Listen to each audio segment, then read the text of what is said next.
Today's episode of Transform Your Workplace is brought to you by Xenium HR. Learn how leaders and HR professionals are leveraging Xenium's complete HR plus payroll solution to free themselves up so they can focus on the things that help grow their organization, grow their business.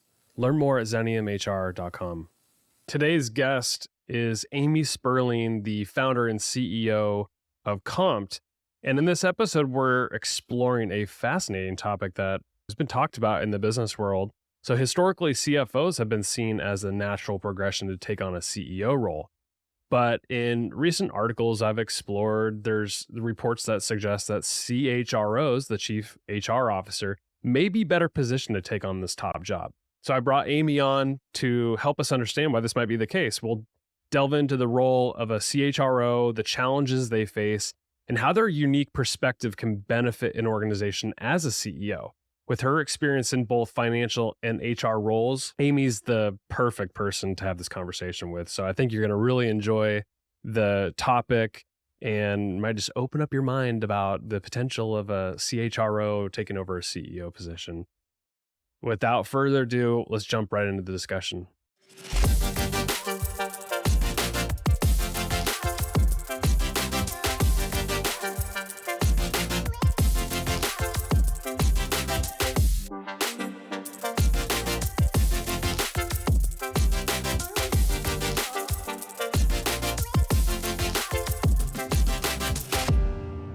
Amy, it's a pleasure to have you on Transform Your Workplace. Thanks for coming on the show. Thanks for having me. So I want to talk about CEOs, CHROs, and CFOs, like the C-suite, right? Historically, CFOs have always been on a path to take on a CEO role. In past times, it just seemed like that was kind of the natural progression.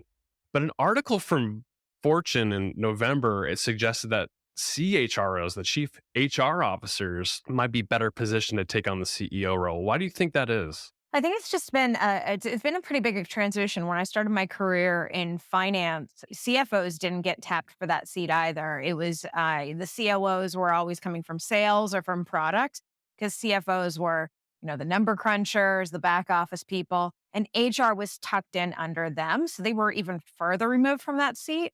I think as CFOs have become more operational, they started getting the seat and getting tapped for that. And now we're seeing HR doesn't report into a CFO, which I think is fantastic.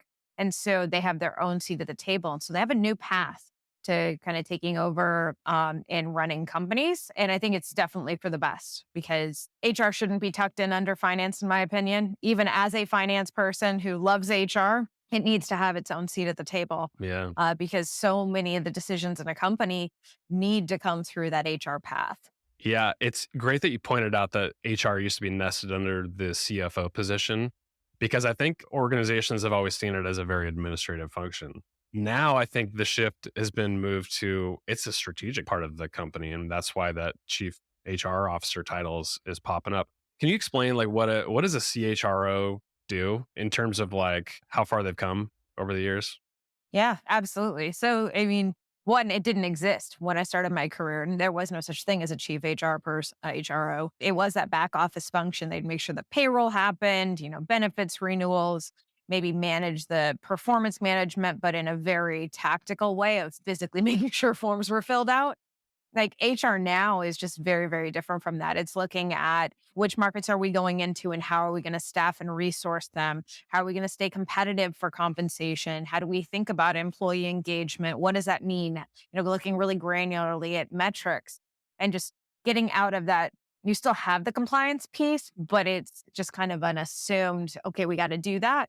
Whereas most of the day-to-day is very strategic. Can you give some examples of how the skill set of a CHRO, how they, interact on a regular basis, and how that might drive business strategy if they were to take a CEO level position? If they were seen as you're on path to be CEO and they've got this HR background, what kind of skill sets, how would that drive business strategy for an organization?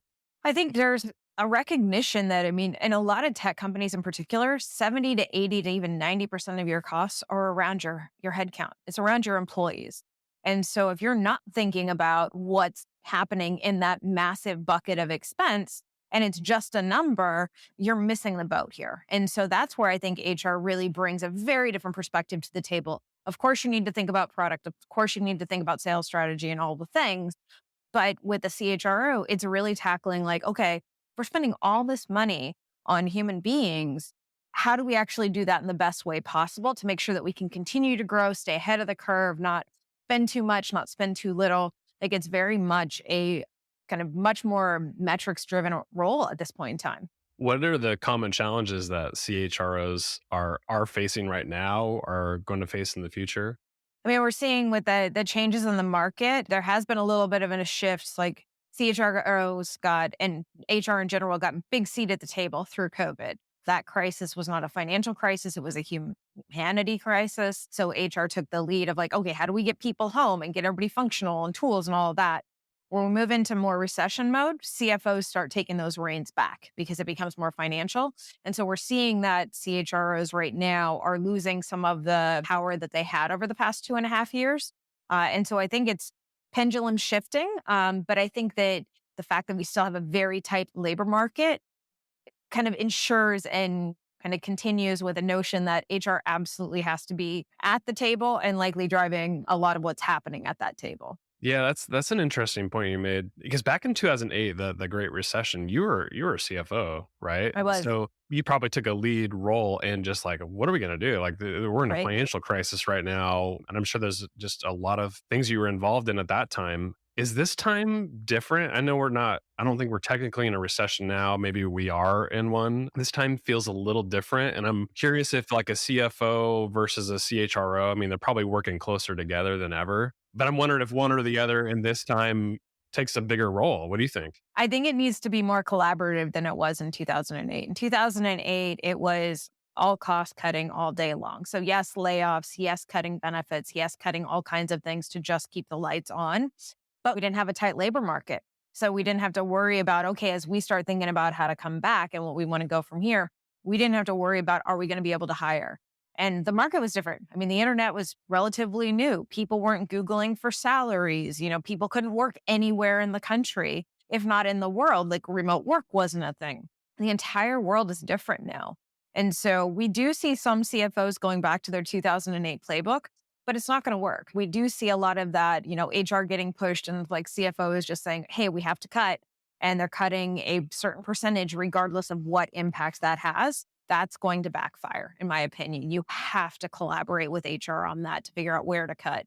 I so agree. Yeah, I'm even thinking of a time I actually started my career in 2008. And so I was sort of like, I mean, sort of naive. And I'm like, what's happening? I actually work inside of an HR consulting company.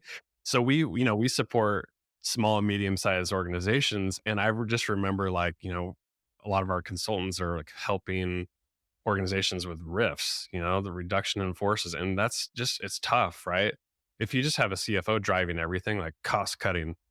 Nowadays, I think what's different, and this is just my personal opinion, I think there's a more concerted effort on the humanity of like all of our people practices. And just, I mean, when you have a reduction in force, there's ripple effects to that, whether it's your culture, whether it's employees who are laid off getting on social media and like blasting like there's so many things to think about now. And I think that's maybe where a CHRO. What do you think about what I'm saying Oh, there? I totally agree with you. I think because it's not just the people who get laid off that are going to be on social media, it's the people who remain. And it's just very public. And if you do it in a way that has more humanity and does the best possible thing you can do, like people understand that there may be a point in time where something big, like a big set of rifts, has to happen. We saw that with strikes, for instance. But the way they handled it was the most humane way they possibly could. They explained what happened, they took accountability for it, they did a bunch of leave and they did severance and they did all the right things for the people on that team. And then we've seen obviously other examples where that hasn't been the case. This stuff does have a ripple effect. It impacts who you're going to be able to hire next and how people think about their job security, even if they're there. And because it's a tight labor market, even if somebody wasn't laid off, they may now have the impetus to want to go and look and see where else they could go because there's plenty of companies out there that are still hiring or changing up who's in what seat or whatever. And so there's plenty of opportunity out there if someone wants to make a move. When you think about the skill sets of people who are at the table, and you mentioned that CHROs are now, they've got that seat. They play a complementary role to everybody at the C suite. What unique skill sets did they bring that they didn't have at the table before? I think before it just wasn't a very strategic role. Back in 2008, it was very much a functional, tactical, administrative role. And now it's very much a strategic role. So, instead of just making sure that a list of things were completed, now they're actually taking a look at like, okay, what do metrics look like in these various areas of the business? How are we retaining? How are we hiring? How do we make those processes better? How do we make sure we're training up folks so that we're not discriminating against people? How do we think about compensation benchmarking? Like there's just so much more to that role than there was back in 2008. Partly because not that HR back in 2008 didn't want to do that, for the record, too. A lot of those HR people would have loved to have been working on this, but organizations as a whole, they weren't willing to accept that HR should have that seat at the table. I think it started before COVID, where HR started getting more respect and recognition, but COVID changed everything where everyone just kind of looked to the HR team and is like, okay, now what do we do? And let HR take that leadership role, which they needed to take at that point in time. Yeah, I'm hearing you talk, and I'm like, how did we get here? I mean, I'm happy that we're here and the HR is a bigger function. I think people are so important in all of our organizations, and I'm so happy that HR now has that seat. But I'm like, what was the driving factor that now HR is a strategic function where it wasn't seen that way before? There's probably not one answer, but I'm curious what your take on that is. There's not, but I think the corollary is to look at what happened in the marketing department. So marketing back in the day wasn't strategic either. It was, the place where pretty things, no, I mean way back. Like I don't mean like 5 years ago. I Right. mean way back. Like it was where pretty things were made pretty and whatever. And it is now a fully quant operation. Like it is so metrics driven and outcomes based. And that transition took a long time as well. I think HR is only almost the exact same path. You go from having, on the marketing side, you have buyer personas. On the HR side, you have employee personas. Like there's a lot of the same language happening. And so I think that transition has just been, new tools, new outcomes, managing in a very different way based on kind of the way the world works now. So I think it's followed a very similar path. Do you think most employers are sort of putting resources to HR, or they see employee engagement and just the people like that it needs investment and now they're dedicating resources? What's your perspective on that? The ones that actually want to survive. Oh, interesting. So, I mean, if you don't invest in that area, Yeah. you're not going to survive because, again, very tight labor market. There's just not enough people to go around for the jobs and the types of jobs that we need to fill. So, if you do not focus on that, you're going to miss the boat. The days of, like not hiring an HR person until you're hundreds of people deep, like you can't do that anymore. That's not an option if you want to build a functional, viable company. In the same way, not having email is not a functional option in an organization either. So it's critical. So if an employer decides like, I'm going to save my money, I'm not going to invest in an HR leader and just skimp on the resources there, what sort of things fall apart? I mean, they'll probably end up with some lawsuits because they'll probably break the laws, is my guess. Like that's usually what Yeah. happens. Like, and it depends on size and stage, of course. I mean, if you're a 20-person company, can you get away with not having an HR person? Probably. Or you can outsource it and you can have you can augment. You don't have to have the person on your team, but you need to have somebody with that level of expertise, or you end up filing all the paperwork that you need to file, not setting up in states the way you need to, not doing some of that functional piece, and certainly not doing the strategic piece either. So if you need to grow rapidly and add a bunch of folks to the team, you can't do it without HR at the table, Yeah. in my opinion. Since you have a CFO background, I'm curious, how does a CHRO be successful alongside of a CFO? Like, how would you work together to complement each other? Because they're very different roles, but I see a path forward together. And in a lot of ways, I think it's just such a breath of fresh air for a lot of CFOs. Like I was playing both of those roles because HR didn't have the seat at the table and I was very operational. Now you have the CHRO who is the complementary person to the CFO. It's really the only two roles in an organization that sit across every department. Every other department leader is over their department. They're not sitting across the entire organization. You need to collaborate in order to figure out, all right, how do we handle this from a financial and compliance perspective and then a people and compliance perspective? So in my mind, like in the most well-run organizations, those two folks are best buds. That's where that's going to do really, really well. So if I'm a CHRO, I'm an HR leader, and I want to make investments inside of the organization, whether it's perks and benefits or hiring plans, things like that. How do I work with my CFO to make sure I can build a proper budget? And like, how do you just recommend people approach that? Anytime you're approaching somebody in finance, you've got to be pretty metrics driven. If you want to, like, feelings and, wants and needs may fall on deaf ears with the finance team because Yeah.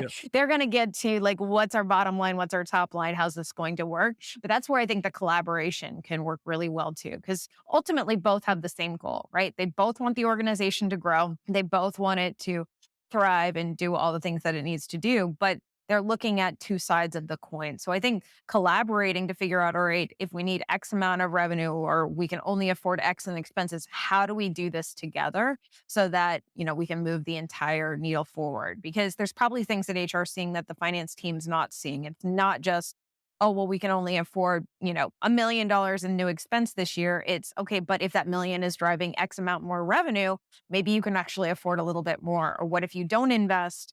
And then you've got a retention problem, and that actually costs you a bunch of money that you weren't budgeting for. And so it's very much got to be collaborative. It's not just a straight numbers exercise.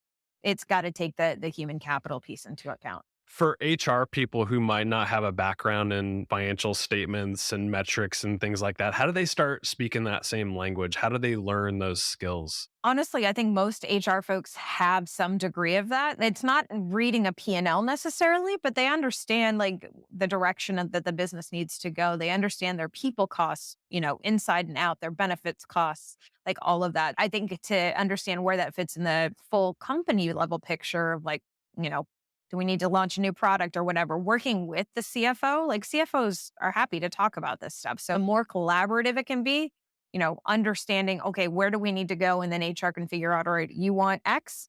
Here's what we're going to need on Y to be able to get there, and drawing that kind of line in the sand. You can't ask for X and not give me Y. Like that's the way that works. That I actually learned from somebody who ran engineering in one of my companies, the prior companies I worked with. He was so good at saying, oh, you want me to build that? Great. I need X number of engineers. And that was it. If you didn't give it to him, it wasn't going to get built.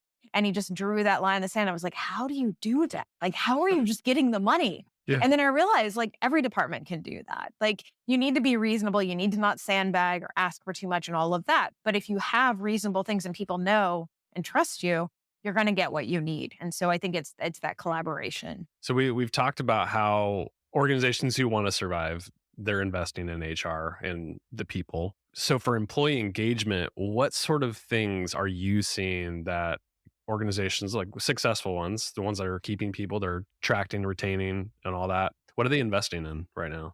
So I think the first thing they need to look at is obviously making sure their salaries are competitive. I mean, that's the first thing out of the gate, and competitive within your competitive set. It doesn't mean we all have to compete with Amazon and Google for what we pay for people.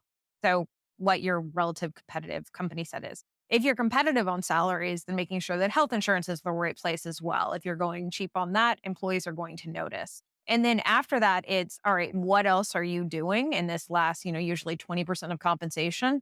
That's where employees usually look at, all kinds of employee perks. And what we find is that a lot of the strategies that were attempted and kind of came up organically just don't work for the finance team in particular, but also for employees. You bring in all this bag of stuff, and no matter what the employee perk is, if you're lucky, 5% of the team uses it, which makes finance really grumpy because they're like, why are we spending money on things nobody's using? Right. Makes employees really grumpy because they're like, but I don't want that. Why can't I have something else? And so this is where I think HR has a real opportunity to figure out, all right, how do we get to personalization? Because that's what the best employers are doing, is figuring out how do we meet every single person's needs, but without being parents. Like it's not our role to be parental in an organization. What we need to do is empower our team, but align that with our culture. Is our culture focused on wellness or family or whatever the thing is? How do we align these two things, but allow for that employee personalization at the same time? That's a $1 million question. How do you personalize it? Like, how are you asking people about it? How are you evaluating what things might fit, budget, all that? I mean, so we have thoughts, obviously, because that's what we do. Love to hear them. Yeah. And there are other approaches, of course. Part of the reason I started Compt was to answer that very question, because I was frustrated in my prior companies because I had the revolving door of employees who were pretty grumpy about the things that we were offering that we needed to make that scale. And the answer for me is to stop trying to read every person's mind, stop trying to figure out what's going to make every single person happy. A lot of people also just don't want to share their needs and wants down to a granular level with their employer. And I don't blame them. Like the whole point here is to treat employees like adults and allow them to personalize in a way that matters to them. So one way to do that would be lifestyle spending accounts or employee perk stipends, where you say, hey, as an organization, we're going to offer you $100 this quarter to spend on wellness. But as an employee, you can spend it where you want. I don't care if you're living in Fargo or Miami or Oakland or wherever else in between. You can go spend at whatever provider you want for your wellness and mental health app, running shoes, gym, personal trainer, like maybe it's a healthy meal delivery. I don't know.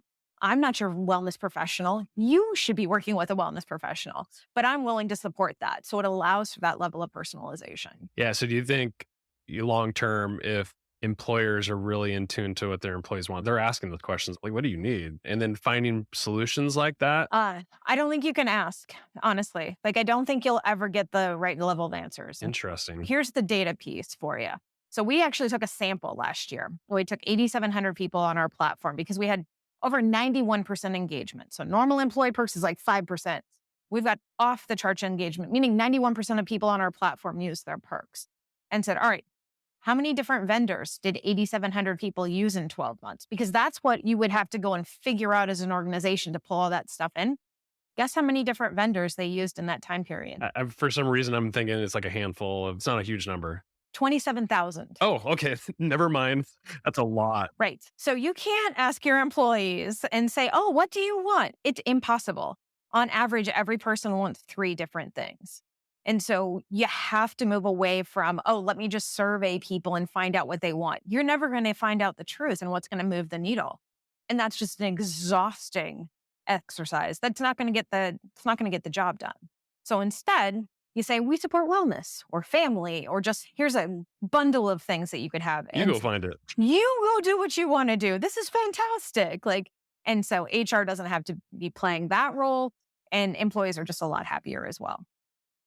Yeah, I'm glad you brought that up, because I think what most employers probably do is they're like, they might ask their employees, they give them some vanilla answer about like, yeah, we want gym memberships. And it's like, okay, here's a Planet Fitness 24-hour, whatever, right? And it's like, but it's one vendor. It's like, here, you're stuck. What you're describing is like, no, just give them $100 stipend and then you go figure out what you want. Because you'd have to want to go to that gym. You'd have to have access to that gym. Like even, so I'm based in Boston. If you pulled a gym, like you could pick any gym. I've got one in my building. Like I don't want one of the gyms in the city. Why would I commute to a gym when there's literally one in my building that I don't go to, by the way? So that's not what I want. Instead of trying to do that, just say you want to support wellness, and then you can still parameters on it. Like this isn't meant to be like, hey, you can also, get a bottle of champagne.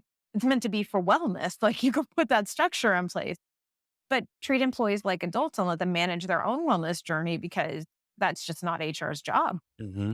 Let's bring this conversation back full circle where we started, which is, who's going to be taking CEO level positions long term? Do you see, as HR becomes more strategic, organizations are so people centric now, I think we're more in tune to what people want more than ever. Do you see CHROs long term taking on the CEO role? I do. I think it started happening in some organizations. There's been, that article that you referenced, like we are starting to see that, but I'm seeing it at a board level as well. And you start seeing CHROs on boards. There's usually, not long after that, we saw CFOs go onto boards, and then we started seeing CFOs as CEOs. I'm seeing the same thing with CHROs as well, where they're getting tapped a lot more frequently to be at the board level.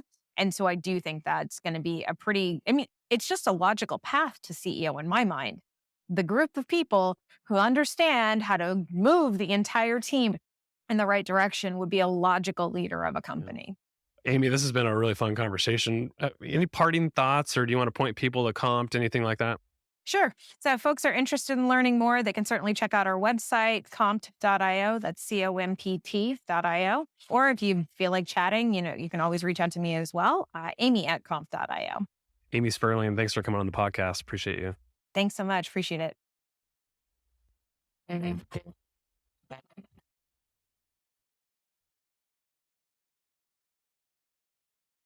The views, thoughts, and opinions expressed are the guest's own and do not represent the views, thoughts, and opinions of Xenium HR or the host, Brandon Laws.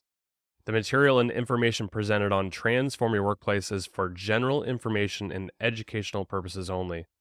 Xenium HR or the host, Brandon Laws, does not necessarily endorse any guest, their business, or any organization they represent. Discretion is advised. Please work with a trusted advisor to find a custom approach that fits your organization's needs.